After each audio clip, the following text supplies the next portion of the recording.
राधे राधे। जय श्री हरि। ओम गंग गणपते नमः। विनायक चतुर्थी का दिन आप सभी के लिए शुभ हो। भगवान गणेश रिद्धि सिद्धि के दाता हैं। सर्वप्रथम भगवान श्री गणेश की पूजा की जाती है। आज के इस शुभ अवसर अर्थात विनायक चतुर्थी के शुभ अवसर पर हम विनायक चतुर्थी की व्रत कथा सुनेंगे और भगवान श्री गणेश की आरती करेंगे। तो आइए शुरू करते हैं भगवान श्री गणेश जी की विनायक चतुर्थी की कथा।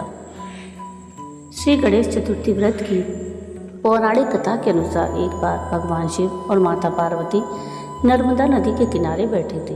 वहाँ माता पार्वती ने भगवान शिव से समय व्यतीत करने के लिए चौपड़ खेलने को कहा।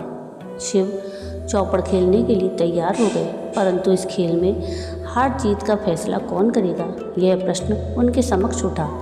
तो भगवान शिव ने कुछ तिनके एकत्रित कर उसका एक पुतला बनाकर उसकी प्राण प्रतिष्ठा कर दी और पुतले से कहा, बेटा हम चौपड़ खेलना चाहते हैं, परंतु हमारी हार जीत का फैसला करने वाला यहाँ कोई नहीं है, इसीलिए तुम बताना कि हम दोनों में से कौन हारा और कौन जीता।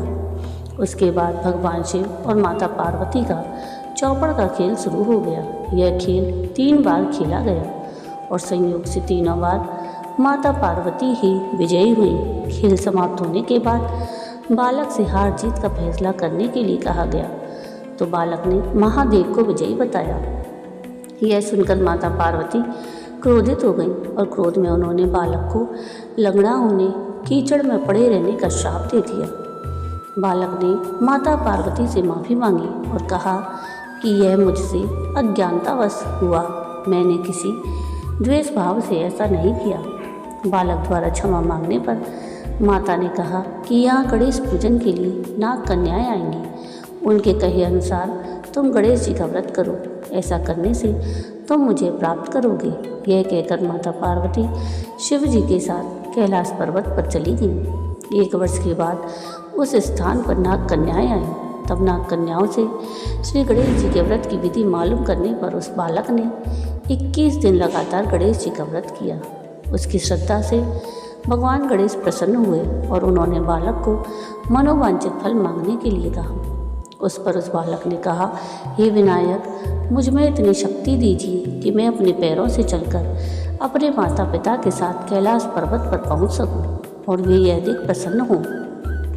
तब बालक को वरदान देकर भगवान श्री गणेश अंतर्ध्यान हो गए। इसके बाद वह बालक कैलाश पर्वत पर पहुंच गया और कैलाश पर्वत पर पहुंचने की अपनी कथा उसने भगवान शिव को सुनाई। चौपड़ वाले दिन से माता पार्वती शिव जी से विमुख हो गई थी, अतः देवी के रुष्ट होने पर भगवान शिव ने भी बालक के बताए अनुसार 21 दिनों तक श्री गणेश का व्रत किया। इस व्रत के प्रभाव से माता पार्वती के मन से भगवान शिव के लिए जो नाराजगी थी वह समाप्त हो गई। तब यह व्रत विधि भगवान शंकर ने माता पार्वती को बताई। यह सुनकर माँ पार्वती के मन में भी अपने पुत्र कार्तिकेय से मिलने की इच्छा जागृत हुई। तब माता पार्वती ने भी 21 दिन तक श्री गणेश जी का व्रत किया और दूर्वा, फूल और लड्डुओं से गणेश जी का पूजन अर्चन किया।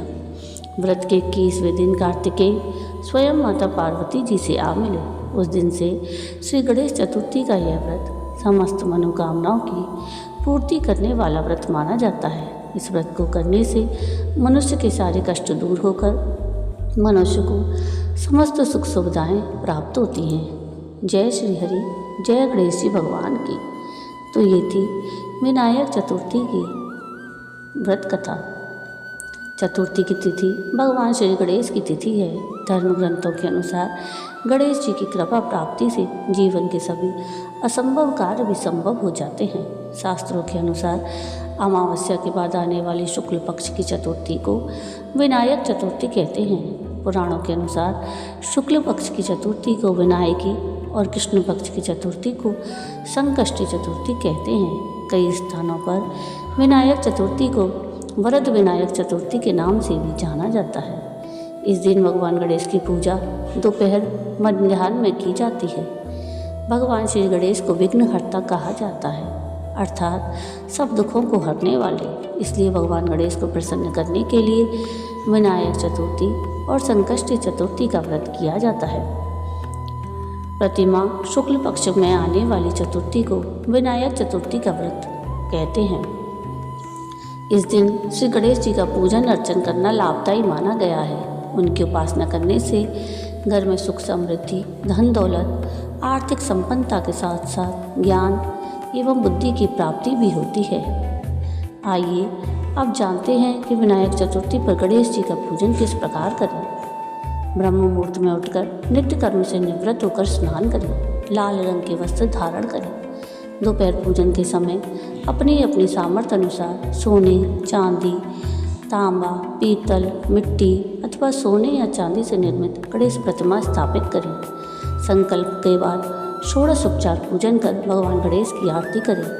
तत्पश्चात श्री गणेश जी की मूर्ति पर सिंदूर चढ़ाएं। गणेश जी के प्रिय मंत्र ओम गंग गणपतये नमः बोलते हुए 21 दूर्वा दल चढ़ाएं। गणेश जी को बूंदी के 21 लड्डुओं का भोग लगाएं। इनमें से 5 लड्डुओं का ब्राह्मणों को दान दें और 5 लड्डू गणेश जी के चरणों में रखकर प्रसाद स्वरूप बांट दें।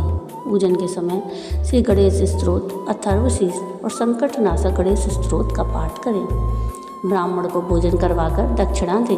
अपनी शक्ति हो तो उपवास करें और शाम के समय खुद भोजन ग्रहण करें। शाम के समय गणेश चतुर्थी की कथा, गणेश स्तुति, गणेश सहस्त्र नामावली, गणेश चालीसा, गणेश पुराण आदि का स्तवन करें। संकटनाशक गणेश स्तोत्र का पाठ करके श्री गणेश जी की आरती करें और ओम गणेशाय नमः मंत्र की माला का जाप करें। जय गणेश जी की जय गणेश जय गणेश जय गणेश देवा। माता जाकी पार्वती पिता महादेवा। एक दंत दयावंत चार भुजधारी, मस्तक सिंदूर सोए मूस की सवारी। पान चढ़े फूल चढ़े और चढ़े मेवा, लडुअन को भोग लगे संत कर सेवा। जय गणेश जय गणेश जय गणेश देवा। माता जाकी पार्वती पिता महादेवा। अंधन को आँख दे तो कोड़िन को काया, पाजन को पुत्र दे निर्धन को माया। शुभ श्याम शरणाय सफल कीजिए सेवा। जय गणेश जय गणेश जय गणेश देवा। माता जाकी पार्वती पिता महादेवा। जय गणेश जी महाराज। तो ये था आज का वीडियो। आपको आज का ये वीडियो कैसा लगा मुझे कमेंट करके ज़रूर बताइएगा। और अगर आपको आज का ये वीडियो पसंद आया हो तो प्लीज़ इसको लाइक शेयर ज़रूर कीजिएगा और प्लीज़ मेरे चैनल को सब्सक्राइब कीजिएगा और कमेंट में राधे राधे ज़रूर लिखिएगा। वीडियो पूरा देखने के लिए थैंक यू। राधे राधे।